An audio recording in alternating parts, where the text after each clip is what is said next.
దేశ రాజధాని ఢిల్లీలో పాఠశాలలకు బాంబు బెదిరింపు కాల్స్ రావడంతో స్కూల్స్ యాజమాన్యం భయాందోళనకు గురైంది.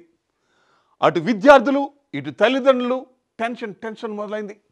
స్కూల్స్కి పంపాలా వద్దా అని వారు భయాందోళనలో ఉంటే నిన్న కొన్ని పాఠశాలకు బెదిరింపు మెయిల్స్ వచ్చాయి. 44 స్కూల్స్కు బాంబు బెదిరింపులు రాగా ఈరోజు 6 స్కూల్స్కు బెదిరింపు మెయిల్స్ రావడంతో అటు అధికారుల్లో ఇటు పోలీసుల్లో తల్లిదండ్రుల్లో చిల్డ్రన్స్లో భయాందోళనకు గురయ్యాయి. మరి ఆ మెయిల్స్ ఎక్కడి నుంచి వచ్చాయి?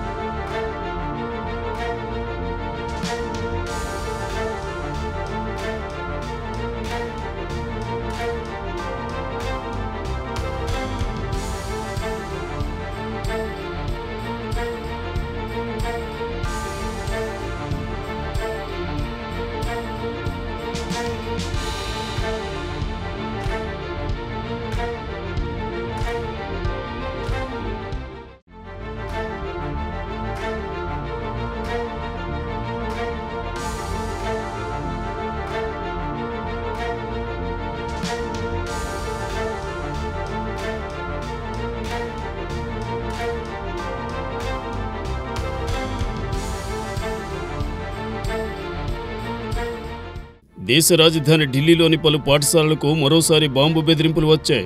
డిసెంబర్ 9వ తేదీనే నగరంలోని 44 బడులకు బాంబు బెదిరింపు మెయిల్స్ రాగా తాజాగా 6 పాఠశాలలకు బెదిరింపు మెయిల్స్ వచ్చాయి.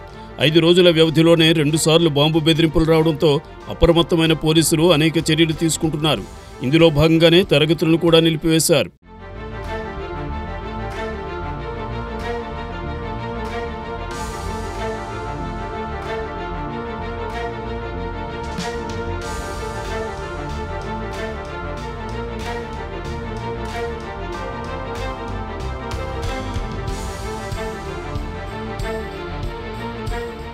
ఢిల్లీలోని పశ్చిమ విహార్లోని Bhatnagar international school, Delhi public school, శ్రీనివాసపూర్లోని కేంబ్రిడ్జ్ పాఠశాలకు, తూర్పు కైలాష్లోని డిఎస్పీ అమర్ కాలనీలోని పాఠశాలతో పాటు మరో 2 బడులకు బాంబు బెదిరింపులు ఈమెయిల్స్ వచ్చాయి.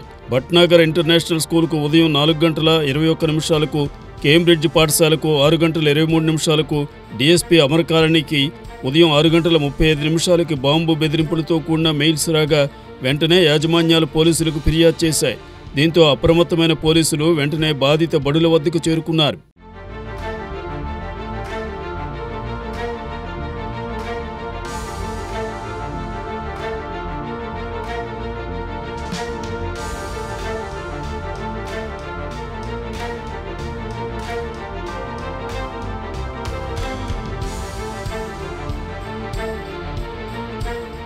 అగ్నిమాపక సిబ్బందితో పాటు బాంబు నిర్వీర్య దళాలను తీసుకుని పాఠశాలల్లో తనిఖీలు చేశారు. కానీ ఇప్పటివరకు ఏ ఒక్క పాఠశాలలోనూ పేలుడు పదార్థాలు లభించలేదు. దీంతో అటు విద్యార్థులతో పాటు ఉపాధ్యాయులు, పోలీసులు అంతా ఊపిరి పీల్చుకున్నారు. కానీ వారం రోజుల్లోనే ఇలా 2 సార్లు బాంబు బెదిరింపు మెయిల్స్ రావడంతో ఇదంతా ఎవరు చేస్తున్నారని తెలుసుకునేందుకు పోలీసులు చాలానే ప్రయత్నాలు చేస్తున్నారు. మెయిల్స్ ఎక్కడి నుంచి వచ్చింది, మెయిల్ ఐపీ అడ్రస్ ఎక్కడిదనే కోణంలో దర్యాప్తు చేస్తున్నారు.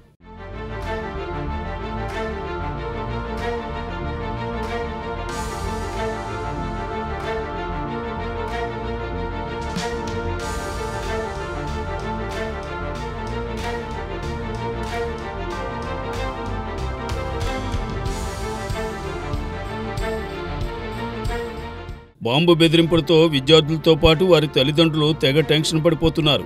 పిల్లలను బడులకు పంపేందుకే వణికిపోతున్నారు. అసలు ఢిల్లీలో ఏం జరుగుతోందంటూ పోలీసులకు ఫోన్ చేస్తూ పదే ప్రశ్నిస్తున్నారు. డిసెంబర్ 9వ తేదీనే ఢిల్లీలో 44 విద్యా సంస్థల్లో బాంబులు పెట్టినట్టు మెయిల్స్ వచ్చాయి. ముఖ్యంగా బడుల్లో పెట్టిన బాంబులు చాలా చిన్నవని, వాటి వల్ల భవనాలు కూలిపోయినా ఎక్కువ మంది గాయాలు పాలవుతారంటూ ఆ మెయిల్స్లో రాసుకొచ్చారు. అలాగే బాంబులు నిర్వీర్యం చేయాలంటే $30,000 కావాలంటూ ఆగంతకులు బెదిరించారు.